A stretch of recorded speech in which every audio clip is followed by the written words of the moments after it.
আসসালামু আলাইকুম। আমি সোহেল তামজিদ হিরো। স্বাগত জানাই দেশ ও দেশের বাইরে থেকে যে যেখান থেকে আমাদের নিয়মিত অনুষ্ঠান আমার স্বপ্ন অনুষ্ঠানটি দেখছেন তাদেরকে ধন্যবাদ জ্ঞাপন করি।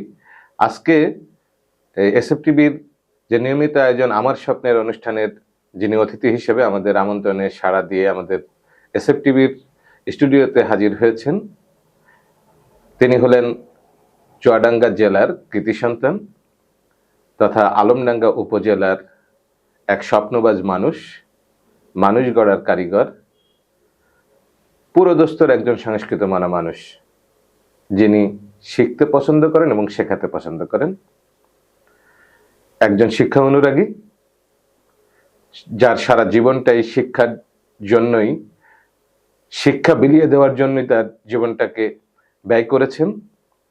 এখনো সেই একই জায়গায় যিনি আছেন এবং দেশ ও জাতি ও দেশের শিক্ষার উন্নয়নের জন্য নিরলসভাবে কাজ করে যাচ্ছেন আমাদের সকলের পরিচিত ও শ্রদ্ধেভাজন দিলারা চৌধুরী। আসসালামু আলাইকুম। ওয়ালাইকুম আসসালাম। কেমন আছেন? এই যে ভালো আছি, আপনি ভালো আছেন? জি ম্যাডাম, ভালো আছি। দীর্ঘ সময় ধরে আসলে আপনাকে এই স্টুডিওতে আনার জন্য আমরা বারবার চেষ্টা করেছি, যেহেতু আপনি চরম একজন ব্যস্ত মানুষ। তারপরেও শুধু ঢাকা থেকে আমাদের এই অনুষ্ঠানকে কেন্দ্র করে শুধুমাত্র আপনি এখানে এসেছেন, এজন্য অনুষ্ঠানের পক্ষ থেকে আবার আপনার প্রতি আন্তরিক ধন্যবাদ জ্ঞাপন করছি। আপনাকেও ধন্যবাদ আমাকে ডাকার জন্য, এরকম একটা সুযোগ করে দেওয়ার জন্য। দিলারা চৌধুরী একটি নাম নয়, একটি প্রতিষ্ঠান, যার মনে প্রাণে প্রেমে ভালোবাসে শিক্ষাই যার ভিতরে জড়িয়ে আছে, সে দিলারা চৌধুরীকে আসলে ওনার সাথে আমরা কথা বলবো এবং এইরকম একটা স্বপ্নবাজ মানুষের জীবনের কিছু কথা তো আসলে আমাদের জানারই প্রয়োজন। সেই জন্য এসএফটিভির আজকের স্টুডিওতে জানবো ওনার ছেলেবেলার কথা, ওনার শিক্ষা জীবনের কথা, ওনার কর্মময় জীবনের কথা। পরিশেষে জানতে চাইব জীবনের শেষ অবধি পর্যন্ত এখনো কি ধরনের স্বপ্ন দেখেন।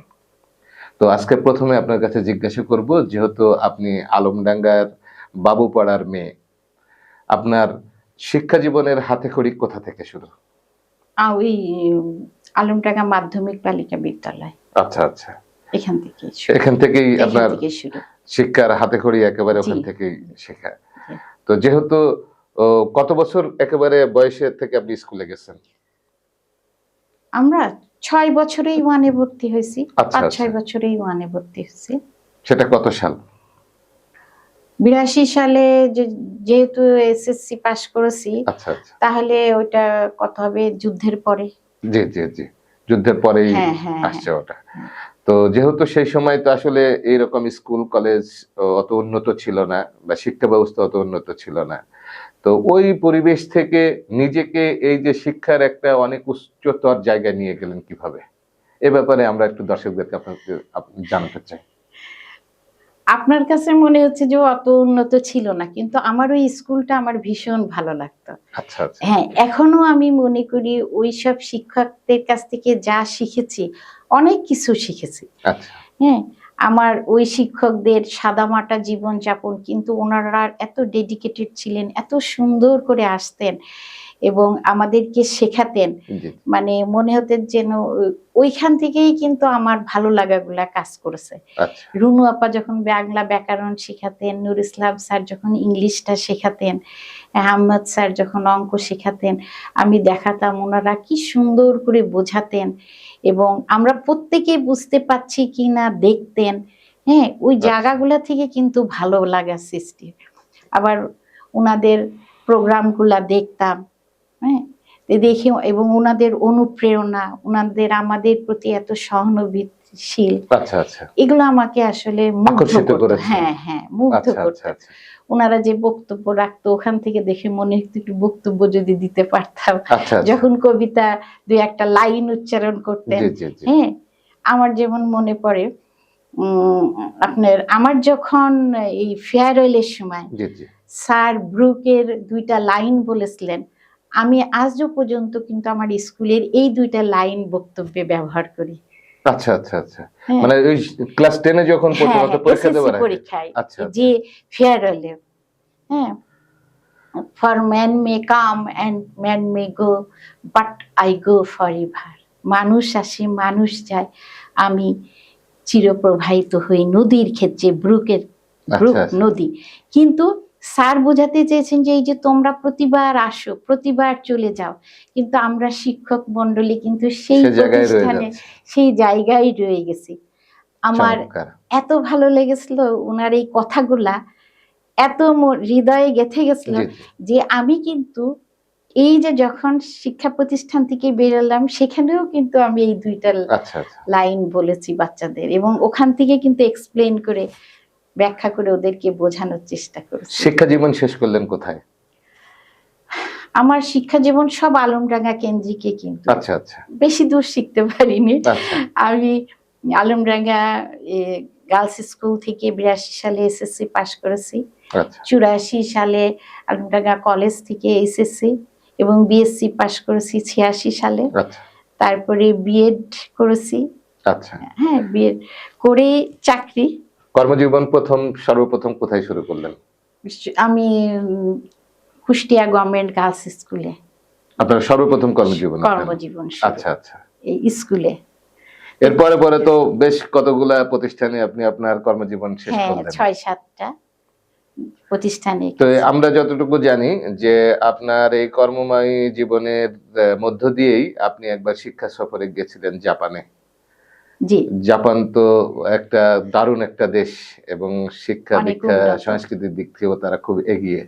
তো আসলে জাপানে যাবার পরে জাপানের কোন জিনিসটা, তাদের শিক্ষা ব্যবস্থা কোন জিনিসটা আপনার কাছে ভালো লাগলো এবং জাপানের মানুষের কোনটা ভালো লেগেছে যেটা আমাদের বাংলাদেশে আসলে হওয়া উচিত?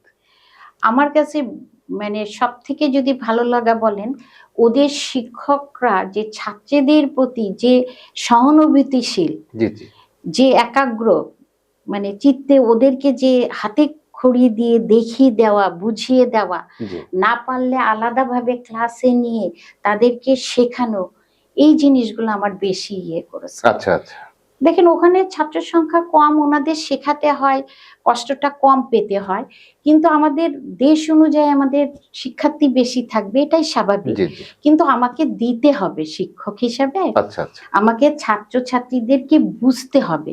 জি হ্যাঁ, আমরা যদি ওদের কেস হিস্ট্রিটা না জানি জি জি তাহলে কিন্তু আমরা ওদেরকে প্রকৃত শেখাতে পারবো না, আমি মনে আচ্ছা করি। আচ্ছা কারণ একটা বাচ্চা কি মানসিকতা নিয়ে বিদ্যালয়ে ক্লাসে ঢুকেছে, আচ্ছা হ্যাঁ, একটা বাচ্চা যে দেখেন হঠাৎ করে সে খারাপ আচরণ করে ফেললো বা কিছু করে ফেললো, আমরা কিন্তু ধমক দেব, ওরা জি। কিন্তু সেটা করে না। ওখান থেকে ওই জিনিসগুলো আমি শিখছি জি জি যে আসলে তো ওদেরকে আলাদা একটা ক্লাসরুমে নিয়ে ওই যে মোটিভেশন করা হয়। জি জি তো আমি তখন দেখেছি যে আচ্ছা আমরা কিন্তু এই জিনিসটা ভুল করি স্কুলে, আচ্ছা, যে আমাদের শিক্ষার্থীকে একটু বেয়াদবি করলে আগেই মানে চড়াও হয়ে যায়। হ্যাঁ হ্যাঁ, জি জি এটা হতে দেওয়া যাবে না।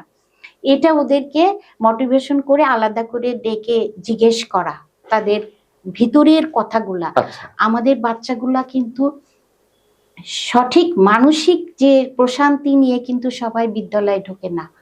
অনেক সময় ভয় নিয়ে ঢোকে, হ্যাঁ, হ্যাঁ, হ্যাঁ। শাসনের খড়গ মনে হয় যে মাথার উপরে আছে। তো এইগুলো নিয়ে আসার কারণে এদের মানসিক যে প্রশস্ততা হুম। সেটা হয় না, তাই না না? না না, যেমন আমি আপনার ভিজে স্কুলে আপনার চাকরি করতে এসেছি 2018 সালে সহকারী প্রধান শিক্ষক হিসেবে। তো আমি যেহেতু আলমডাঙ্গা থেকে ওই স্কুলে যেতাম, তো ওই রাস্তা দিয়ে যেতে যে আমার একটা জিনিস চোখে পড়লো কি বাচ্চাগুলার মা সবাই নাস্তাগুলা ওই হোটেল থেকে কিনে সাথে করে নিয়ে যেয়ে স্কুলে ঢুকে খাওয়াচ্ছে। আচ্ছা আচ্ছা এই বাচ্চাগুলো কিন্তু ক্ষুধার্ত অবস্থায় আসছে এবং এই অস্বাস্থ্যকর খাবার খাচ্ছে কিন্তু প্রতিদিন। জি জি আচ্ছা, তাহলে তাদের মেন্টাল ডেভেলপমেন্টটা হবে কি করে? আবার ওই তেল জি ইয়েওয়ালা জি খাবারটা খাচ্ছে। হয়তো একটা বাচ্চাকে আমি বললাম তুমি কেন দেরিতে আসছো? বললে ম্যাডাম আমার খুব ক্ষুধা লেগে গেল, আমার তাই আচ্ছা খেতে খেতে দেরি হয়ে গেছে। তো আমি আর বলতে পারলাম না যে তুমি আগে ক্লাসে যাও, আচ্ছা আচ্ছা কারণ ওই ক্ষুধার্ত অবস্থায় সে তো কিছু ধারণ করতে পারবে না। জি জি জি হ্যাঁ, এই যে তখন থেকে আমি কিন্তু প্রত্যেকটা ক্লাসে ক্লাসে বক্তব্যে বলতাম, অনুষ্ঠানগুলোতে জি, জি। মাদেরকে, যে আপনারা অন্তত সকালে উঠে শুধু একটা রুটি বানান জি, জি। বা একটা একটু ভাজি করে ওই বাচ্চার মুখে খাইয়ে স্কুলে পাঠান। একটা ভালো ফুড কন্টাক্ট হোক হ্যাঁ, তার। ফুড নাহলে নর্মাল জি, জি, জি। করেন, আপনারা ঘুমান, তারপরে যে ঘুমান। কিন্তু এখন তো ম্যাডাম আমরা যেটা দেখছি যে সেটা হলো যে বাচ্চাদেরকে নিয়ে একেবারে যেন একটা যুদ্ধ যুদ্ধ ভাব। না, এই হ্যাঁ, জিনিসটাই তো খারাপ। আবার নাম্বার কম পেয়েছে, এসেই যে আমাদের কাছে যে বসা, না এটা কেন কম পেল? আসলে আপনি একটু ভালো করে দেখেন, ওর ভিতর অনুপ্রেরণা তৈরি করতে দেন, আমাকে বাড়াতে হবে। জি, জি। আমার বিষয়ে আমি একটু একটা কথা বলি, ছোট্ট কথা বলি, সেটা হলো ক্লাস 7-এ পড়ি আমি। আচ্ছা, তো আমার সব সাবজেক্টই মোটামুটি একটা মার্ক আছে, তো ইংলিশে মার্কসটা কম। তো নুর ইসলাম স্যার ছিলেন ইংলিশে, তুখোর স্যার ছিলেন গার্লস স্কুলে। তো উনি আমার বলে, "এই তুই তো ইংলিশে কম পেয়েছিস।" আমি একবার বললাম কি যে, কি কম পেয়েছি স্যার, আমি হচ্ছে কেন। সম্মানিত দর্শক, আমরা ছোট্ট একটা বিরতি নিব। বিরতির পর আবার ফিরে আসবো। সে পর্যন্ত আমাদের সঙ্গে থাকুন। আলমডাঙ্গাবাসীর জন্য সুখবর। পশুহাট রোডে উদ্বোধন হয়েছে Suzuki Salman motors luxury motorcycle showroom. এখন এক ছাদের নিচে পাচ্ছেন সুজুকি ব্র্যান্ডের বিভিন্ন নতুন মোটরসাইকেল, দারুণ সুযোগ ও বিশেষ সুবিধা সহ। আজই চলে আসুন পশুহাট রোড, আলমডাঙ্গা, চুয়াডাঙ্গা। যোগাযোগ 01339880255। সুজুকি সালমান মোটরস, বিশ্বাসের ঠিকানা। ধন্যবাদ। বিরতির পর আবারও ফিরে আসলাম এবং শুনবো আমরা সেই মানুষটার কাছ থেকে তার কথা। জি ম্যাডাম। তবে স্যার বলে কি, "এই তুই তো ভালো নাম্বার পাসনি।" তা আমার তখন কিন্তু এই যে সবাই সামনে বললো ভালো জি, নাম্বার জি, জি। পাইনি, ওটাই মনের ভিতরে একটা কাজ করলো যে আমি এইবার সব থেকে হাইয়েস্ট মার্কসটা পেয়ে দেখিয়ে দেবো আচ্ছা, স্যারকে। আচ্ছা। কিন্তু এটা আমি কাউকে বলিনি এবং আপ্রাণ চেষ্টা করে সেই লক্ষ্যে পৌঁছেছি। জি, জি। তো খাতা দেখার সময় যদি আমি খালি এরকম করে খাতাগুলো দেখতাম যে আচ্ছা, এত ভালো লেখার পরেও কম পেলাম, জি, জি। আচ্ছা কেন কম পেলাম, যেটা বেশি পেয়েছে ওইটা নিয়ে আমি একটু পড়ে দেখতাম, আচ্ছা, দেখতাম না আসলে তো স্যার ঠিকই জাজ করেছে, আচ্ছা। তা আমাকে ওইভাবে ডেভেলপ করতে হবে। এই প্রতিযোগিতা ছেড়ে কিভাবে আরেকটু ভালো করা যায় জি, জি। সেইটা দেখতে হবে অভিভাবকদের, বা ওই বাচ্চাকেই ছেড়ে দেন না, ওকেই লড়তে শেখান। আপনি যে একজন শিক্ষিকা হবেন, মানুষ গড়ার কারিগর হবেন। এই স্বপ্নটা তো আপনি ছোটবেলা থেকে দেখতেন না? জি, এই স্বপ্ন দেখার বিষয়টা আমরা একটু আপনার কাছ থেকে জানতে চাই। এ বিষয়ে দুইটা ঘটনা আছে। এক, যে হচ্ছে যে আমার পড়াতে খুবই ভালো লাগতো। আর ইয়ে হচ্ছে, আমার খালাতো বোন, উনি হলিক্রসের ম্যাডাম ছিলেন। আচ্ছা, তো এই সবসময় আব্বা কিন্তু বলতেন, উনি আবার রেডিওতেও বিভিন্ন শিক্ষামূলক অনুষ্ঠানগুলো আচ্ছা, পরিচালনা করতেন। তো বলতেন, ওই রাবেয়ার মতো হতে পারবি? ওখান থেকে কিন্তু একটা মনে মনে ইয়ে হতো যে আচ্ছা দেখি তো বউর মতো ওরকম হওয়া হতে পারে। যায় কিনা, আচ্ছা, আচ্ছা, আচ্ছা, যায় কিনা, কিন্তু সেটা কখনো বলি নাই মুখে। আচ্ছা, আচ্ছা, হুম।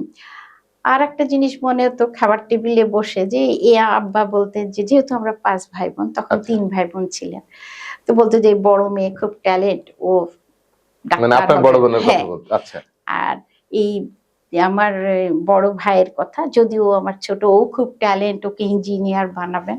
তা আমি আমার সম্পর্কে কোনো কিছু বলা মানে হতো বাবা কখনো আপনাকে নিয়ে কোনো কথা বলতো না। না। আচ্ছা, আচ্ছা, হ্যাঁ, তো যে আমি কি হব, এটা আমি ওনাদের ভিতরে স্বপ্নটা দেখতে পেতাম না। আচ্ছা, আচ্ছা। যে ওনারা তো একে ডাক্তার বানাচ্ছে, ওকে কিন্তু ইঞ্জিনিয়ার আমাকে নিয়ে তো কোনো ভাবনা তাদের নেই না, বা উনারা স্বপ্নও দেখছে না। না, না। তখন আপনি কোন ক্লাসে পড়েন? আমি তখন ওই ছোট থেকেই 6-7 আচ্ছা, থেকেই ওই শুরু সময়। হয়েছে। হ্যাঁ, জি, কারণ জি, জি। আমার আব্বা কিন্তু প্রত্যেকদিন সন্ধ্যার পরে আমাদের একই সঙ্গে খেতেন, আচ্ছা, খাওয়ার টেবিলে বসে। কিন্তু আমার সেজ চাচা মীর আব্দুল মোনায়েম চৌধুরী, উনি কিন্তু ইকোনমিক্সের হেড, আমেরিকার ফিলাডেলফিয়া বিশ্ববিদ্যালয়ে তখন উনি ইকোনমিক্সের হেড ছিলেন। আচ্ছা, আচ্ছা, তো উনার কথা কিন্তু আব্বা খুব গল্প করতেন, আচ্ছা। আমরা সবাই গল্প করতেন, যেহেতু উনি ডক্টরেট। জি, জি। তো আমার কিন্তু ওখান থেকেও মনে হতো যে ওই চাচা খুব ভালো রেজাল্ট করে গেছে, জি। তারপরের রেজাল্টটা আমাকে করতে হবে, এরকম একটা জায়গায় যাওয়া যায় আচ্ছা কিনা। আচ্ছা। হ্যাঁ, তো ওই মনে মনে কিন্তু চেষ্টা করতাম। তাহলে ক্লাস 7 থেকে আপনি মনে মনে স্বপ্ন দেখতেন এবং এক প্রকার বলবো যে খাবার টেবিলে আপনাকে এক প্রকার অবহেলাই করা হতো বা আপনাকে নিয়ে স্বপ্ন দেখা হতো না, অথচ আপনি ওই সময়ে কিন্তু মনের ভিতরে আপনি স্বপ্ন কিন্তু বপন করেছেন, হ্যাঁ তাই না? হ্যাঁ আর সেই স্বপ্ন থেকে কিন্তু আজকের আমি দিলারা চৌধুরী। হ্যাঁ হ্যাঁ বলেন, আমি কিন্তু ওই সময় মেয়েদের মধ্যে ফার্স্ট ডিভিশনে লেটার নিয়ে পাশ করছি। আচ্ছা হ্যাঁ, আপনার কেমিস্ট্রিতে লেটার ছিল, হায়ার ম্যাথে লেটার ছিল, ফিজিক্সে একটু প্র্যাকটিক্যালে তখন এত মার্ক দেওয়া হতো না। আচ্ছা, যদি আচ্ছা। এই 20-22-23 দিত তাহলে আমার লেটার এসে যেত, আচ্ছা মানে এই আচ্ছা, সাবজেক্ট বুঝতে গুলাতে সব। পারছি। আর ইন্টারও আমি বোর্ড স্কলারশিপ পেয়ে গেছি। হ্যাঁ, মানে বিজ্ঞানের সাবজেক্ট কেন পছন্দ করলেন? বিজ্ঞান পড়তে ভালো লাগতো আমার, ওই আচ্ছা। অঙ্কগুলা করা, প্র্যাকটিক্যাল গুলা করা নিয়ে আমাদের জলিল স্যার আমাদের প্র্যাকটিক্যাল গুলা করাতেন, ভালো আচ্ছা, লাগতো আচ্ছা। কিন্তু আমাদের। সেক্ষেত্রে বর্তমানে ছেলেমেয়েরা বিজ্ঞানের সাবজেক্ট নিয়ে পড়তে কিন্তু একটু ভীতু সন্ত্রস্ত, তারা অনেকে পড়তে চায় না, এটার কারণ কি ম্যাডাম?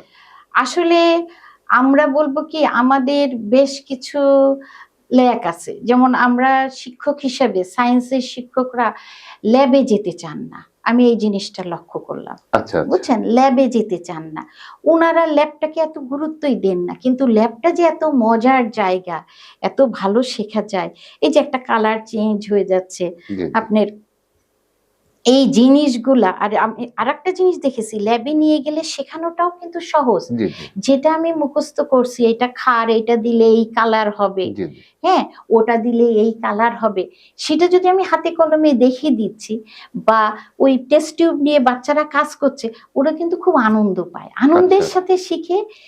এবং আমি ধানমন্ডি গভর্নমেন্ট গার্লস স্কুলে যখন ছিলাম, জি জি। আমি ওখানে 23 বছর ছিলাম, মানে তখন করতাম কি, এই প্র্যাকটিক্যাল ক্লাসগুলো লাস্টে দিতে বলতাম। আচ্ছা। মানে একদিন সপ্তাহের ফিজিক্স দেন, একদিন কেমিস্ট্রি দেন, একদিন হায়ার ম্যাথ দেন, একদিন বায়োলজি দেন, দেখবেন উপস্থিতি বেড়ে গেছে। আচ্ছা আচ্ছা। কারণ বাচ্চারা কিন্তু এই হাতে কলমে কাজগুলা করতে কিন্তু খুব আনন্দ পায়। আচ্ছা। আমরা কিন্তু এই আনন্দ থেকে ওদের বঞ্চিত করছি এই সামান্য অবহেলার কারণে, কিন্তু ওরা শিক্ষা থেকেও পিছিয়ে যাচ্ছে। আচ্ছা আচ্ছা। কারণ ওরা স্কুলে কিন্তু উপস্থিতি নেই। এখন আপনি 9-এ কিছুটা উপস্থিতি পাবেন, 10-এ যে একদম একেবারে বাচ্চারা নেই। স্কুলে দেখবেন উপস্থিত হচ্ছে না, সবাই দোহাই দিচ্ছে যে কোচিং সেন্টার। জি জি। কিন্তু আমি বলবো, আপনারা এই যে কাজগুলো, আমাদের শিক্ষা ব্যবস্থাকে আমি কখনো খারাপ বলি না, বুঝছেন। জি জি। আমরা সঠিকভাবে আমাদের জায়গা থেকে যদি আমরা 50%ও কাজ সুন্দর করে করি, এই বাচ্চা উপকৃত হবে, প্লাস হচ্ছে ওরা আনন্দ পাবে। ওরা এই ল্যাবে ঢুকলে একটা জিনিস, নার্সে কেমিস্ট্রির কথায় জি, জি। আসি, হ্যাঁ, এই যে চেঞ্জ হচ্ছে, হাইড্রোজেন কার্বন ডাইঅক্সাইড গ্যাসটা দিচ্ছে, আবার আপনার এই যে লিটমাস পেপার গুলা জি, জি। দিচ্ছে, লাল গুলা যখন নীল হয়ে যাচ্ছে, ওরা যে কি আনন্দ পায়। আচ্ছা আচ্ছা। হ্যাঁ, এই আনন্দ থেকে কিন্তু আমরা বঞ্চিত করছি। তাহলে আপনি যেটা বললেন, মানে এই যে বিজ্ঞানের বিষয়গুলো আসলে আমাদের বিভিন্ন স্কুলগুলোতে বলেন বা কলেজগুলোতে বলেন, ল্যাব একেবারেই ওটা তালাতে দেখা যাবে যে জং ধরে গেছে বা ময়লা পড়ে আছে। ঠিক আপনি চমৎকার একটা আমাদের তথ্য দিলেন। সম্মানিত দর্শক, আসলে শিক্ষাকে যদি আমরা ভয়ের মধ্যে রাখি, তাহলে কিন্তু পরিপূর্ণ শিক্ষা অর্জনের ক্ষেত্রে প্রতিবন্ধকতার সৃষ্টি হয়। শিক্ষাটাকে ভয়ের জায়গা থেকে না রেখে আসলে যদি শেখার আনন্দের বিষয়টা যদি ওইভাবে তুলে ধরা হয়, এবং শেখার আনন্দটা যদি শিক্ষাটাকে শেখার আনন্দের ভিতরে যদি একেবারে নিমজ্জিত করিয়ে দেওয়া যায়, তাহলে ছাত্রছাত্রীরা অন্তত শিক্ষা সেক্ষেত্রে শিক্ষার্থীরা কিন্তু শিখতে আরো বেশি আনন্দের সাথে কিন্তু শিখবে। আনন্দের সাথে শিখবে।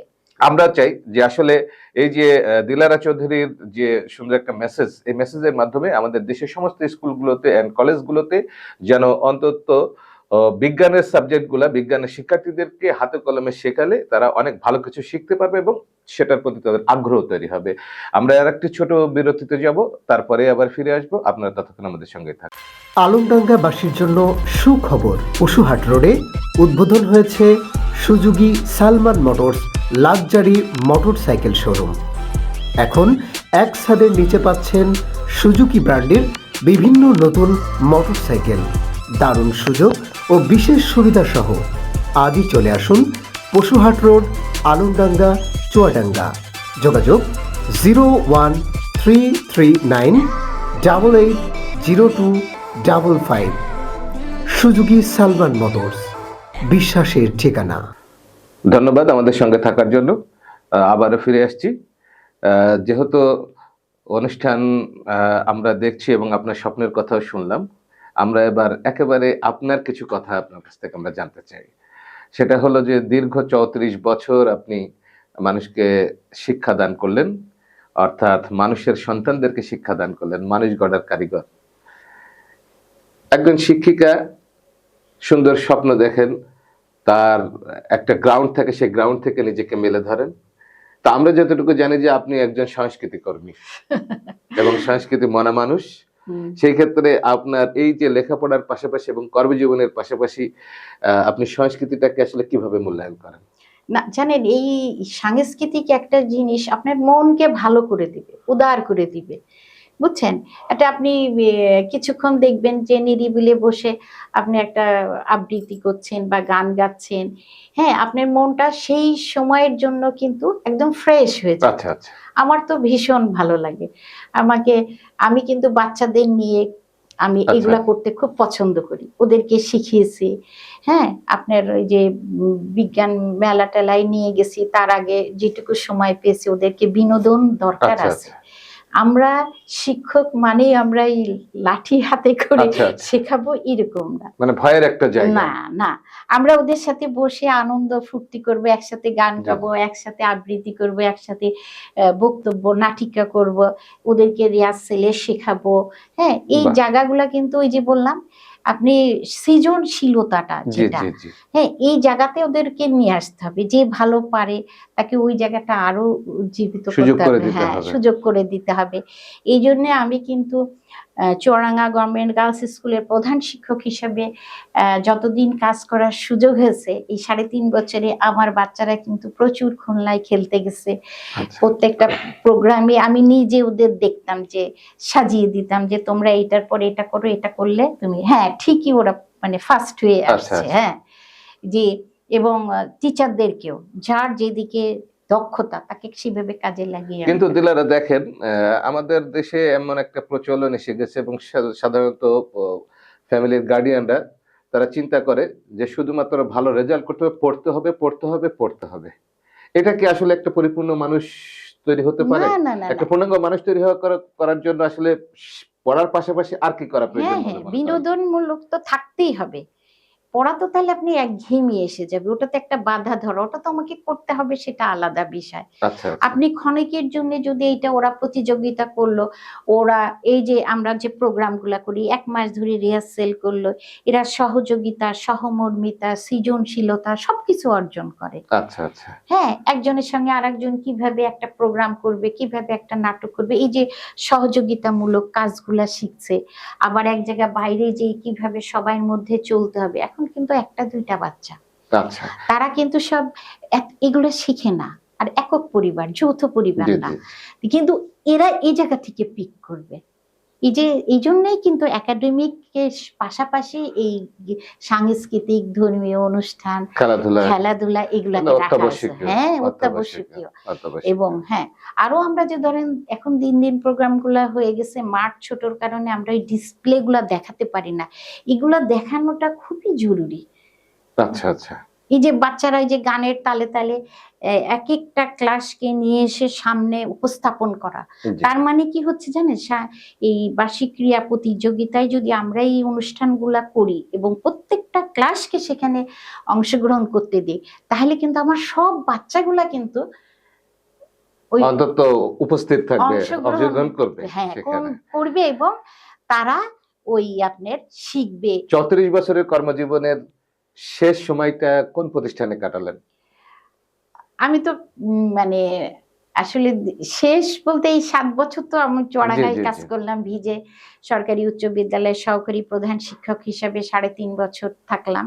আচ্ছা। 18 সাল থেকে 22 সালের মাঝামাঝি চুয়াডাঙ্গা গভর্নমেন্ট গার্লস থেকে জি, জি। এই শেষ পর্যন্ত বলবো, এখানে আমি অতিরিক্ত দায়িত্বে জেলা শিক্ষা অফিসার হিসেবে কাজ করার সুযোগ হয়েছে। আচ্ছা, আচ্ছা। আচ্ছা, উপজেলা শিক্ষা অফিসার হিসেবেও কাজ করার অতিরিক্ত দায়িত্বে ছিলাম। হ্যাঁ, কিন্তু শেষ কাজের সুবিধার্থের জন্য আমি শেষ 1 সপ্তাহের জন্য আবার ঢাকা ধানমন্ডি গভর্নমেন্ট গার্লস স্কুলের প্রধান আচ্ছা। শিক্ষিকা হিসেবে ফিরে গেছি। আচ্ছা কিন্তু যদি বলেন সব থেকে ভালো লাগা, নিজ জেলা তো, জি জি প্রাণ খুলে কাজ করেছি, আপনাদের সবাই সান্নিধ্য পেয়েছি, এখানে সবাই খুব সহযোগিতা পেয়েছি। দীর্ঘ সময়ে পাওয়া না পাওয়ার কোনো বিষয় আছে যা আপনার কাছে মনে হয় যে এখনো এটা আসলে পাওয়া দরকার বা এটা হওয়া দরকার? আমার মনে হচ্ছিল যে জেলা শিক্ষা অফিসার হিসাবে আমি যদি আরো কিছুদিন থাকতে পারতাম, তাহলে এই যে আমাদের সরকারি স্কুলের পাশাপাশি বেসরকারি স্কুল বেশ কিছু প্রতিষ্ঠান আছে অত্যন্ত ভালো, আবার বেশ কিছু প্রতিষ্ঠান আছে একদম ঝিমিয়ে গেছে, এগুলাকে উজ্জীবিত করতে পারতাম। আচ্ছা এগুলাকে সব জায়গায় নার্সিং এর দরকার আছে। জি আমাদের একটা প্রবাদ আছে যে যত্নে রত্ন মেলে, সেই যত্নটা করার মানে মনে হলো যে আরেকটু সুযোগ যদি পেতাম, কারণ অনেক কিছু যেটা চোখে পড়েছি যে এটা ডেভেলপ করা দরকার, এটা বলেছি, ওনারা শিক্ষকরা করেছেন, কিন্তু প্রধান শিক্ষকরা কথা শুনেছেন, কিন্তু এটা তো একটু সময় দরকার। জীবনের এমন কোন স্মৃতিময় ঘটনা আছে যেটা আপনাকে এখনো বেশ উদ্বেলিত করে বা ভাবিয়ে তোলে বা সেটা হৃদয়ের একটা জায়গা করে নিয়েছে, এমন কোন স্মৃতি? কোন দিকের কথা বলছেন? স্মৃতি তো এই যে আপনার কলেজে যখন প্রোগ্রাম গুলা করতাম সবাই, মানে তখন তো আমাদের সময়, ওই সময় তো এত মানে সাংস্কৃতিক প্রোগ্রামে জড়িত থাকাটা তো এত জি জি ছিল জি না, তাও চুপি চুপি করেছি। আচ্ছা আচ্ছা পরিবারের না, নিষেধ সহযোগিতা আচ্ছা ছিল, আচ্ছা আবার সব সময় বাধাও ছিল হ্যাঁ কিছুটা, হ্যাঁ, তো সেখান মানে থেকে রেস্ট্রিকশন তো ছিল, আচ্ছা আচ্ছা এই মানে একটা নির্দিষ্ট ইয়ের মধ্যে এই বিষয়ে করতে কি হবে। কোনো মজার ঘটনা আছে আপনার জীবনে? হ্যাঁ, না করেছি, এই মজার ঘটনা তো অনেকই আছে। আমরা হ্যাঁ। সেই মজার ঘটনা একটা জানতে চাই এবং দর্শকদেরকে জানাতে চাই। আচ্ছা, আমি বিএসসি পড়ছি, তো আমি ওই আপনার উপজেলা ইয়েতে প্রাঙ্গণে অনুষ্ঠান করতাম জি মাঝে মাঝে। তো আমার ক্লাসমেট একটা কবিতা লিখছে, ও লিখতো ভালো, আনোয়ার রশিদ সাগর, আপনারা চিনবেন। তো ও একটা কবিতা লিখেছে, এই কবিতাটা আমার হাতে এসে পৌঁছিছে। তো পৌঁছালে ডিসেম্বরে, কবিতাটা ওই পৌঁছানোর পর আমার কবিতাটা পড়ে খুব ভালো লেগেছে। আচ্ছা আমি আমি ওই অনুষ্ঠানে ওই 2 দিন ধরে খুব প্র্যাকটিস করেছি নিজে নিজে, যে ওই কবিতাটা আবৃত্তি করেছি। আবৃত্তি করার পরে বেরাচ্ছি, তখন দেখি যে ওই রাইটারই আমাকে দেখে বলছে যে তুমি এই কবিতাটা আবৃত্তি করে ফেললে। আমি বলছি কেন? আচ্ছা আচ্ছা হ্যাঁ, আমি খুব লজ্জা পেয়ে গেছি। হ্যাঁ, তো বলি কি, এটা তো আমি আজকে করার জন্য রেডি হয়ে এসেছি। আর সেটা আপনি অলরেডি বলে ফেলেছেন। হ্যাঁ, হ্যাঁ? আবৃত্তি করে ফেলেছি আচ্ছা এবং আচ্ছা আচ্ছা সবাই খুব বেশ প্রশংসাও করেছে। আচ্ছা হ্যাঁ, আর ওই দিন খুব ভালো লেগেছে। হঠাৎ তাকিয়ে দেখি যে তখন উপজেলা শিক্ষা মৎস্য কর্মকর্তা হিসেবে আমার আব্বা ছিলেন। আচ্ছা আচ্ছা ওই অনুষ্ঠানে আব্বাকেও দেখেছি, না তখন ছিলেন না, যাই হোক আচ্ছা সামনে আব্বা বসে আচ্ছা রয়েছেন। তারপর বাসায় যেয়ে বলছে, না মা তুমি তো ভালোই আবৃত্তি ও করো। মানে তার আগে তো জানতো না যে আপনি আবৃত্তি অতটা সুন্দর করেন। এখন মঞ্চে আপনার আবৃত্তি দেখে না, ওই না, দিন ওই হ্যাঁ, অনুষ্ঠানটা আচ্ছা পরিচালনাও আমি আচ্ছা ফাইন করেছিলাম। ফাইন হ্যাঁ, ওই কবিতাটা আমার ভীষণ, সেই 96 সাল, আজ থেকে কি 86 সাল, জি জি আজ থেকে কত 40 বছর আগে। 40 বছর আগে। হ্যাঁ, তো সেক্ষেত্রে হচ্ছে যে এটাও আমরা শুনেছি যে আপনার খুব সুন্দর আবৃত্তি করার ইয়ে ছিল এবং আবৃত্তিও করতেন। তো আপনার আবৃত্তির একটি পংক্তি আমরা একটু শুনতে চাই এবং দর্শকদেরকে জানতে চাই আপনি শুধু মানুষ গড়ার কারিগরও না, একজন ভালো আবৃত্তিকার। আচ্ছা তাহলে ওই কবিতাটাই একটু বলি। জি হ্যাঁ, জি ওটা ছিল জারজ নাই, আচ্ছা ডিসেম্বরের উপরে লেখা। তো কবিতা, হ্যাঁ, আজ আমার জন্মদিন, আমার আমার চিৎকার করে বলতে ইচ্ছে করছে, আমি চিৎকার করে বলছি, আমি জারজ নই, আমি দুঃখী মায়ের কথা। আমার বাবাকে মির্জাফরের বংশধরেরা হত্যা করেছে, আমি ভুলিনি, ভুলতে পারিনি। খুব শৈশব কৈশোরে আমার মা আমার বাবার হাত ধরে দুঃখের ভিতর সুখ পেয়েছিল। বাহ দারুণ। কবিতাটা বলতে বলতে কিছুটা হলেও ইমোশন হয়েছে আমাদের আজকের অতিথি দিলারা চৌধুরী। অনুষ্ঠানের শেষ পর্যায়ে চলে এসেছি। দর্শক মণ্ডলী, আপনাদেরকে আসলে একজন স্বপ্নবাজ মানুষ এবং তার স্বপ্ন দেখার সাথে সাথে বাস্তবায়ন করার ক্ষেত্রেও যে পরিশ্রম করেছেন এবং সার্থক হয়েছেন সেটার গল্প আমরা শুনলাম। আজকের অনুষ্ঠানের শেষ প্রশ্নটা বা শেষ জিজ্ঞাসাটা এবং শেষ জানাটা ওনার কাছে জানতে চাইব, জীবনের এই সময়ে এসে আসলে আর কি স্বপ্ন দেখেন?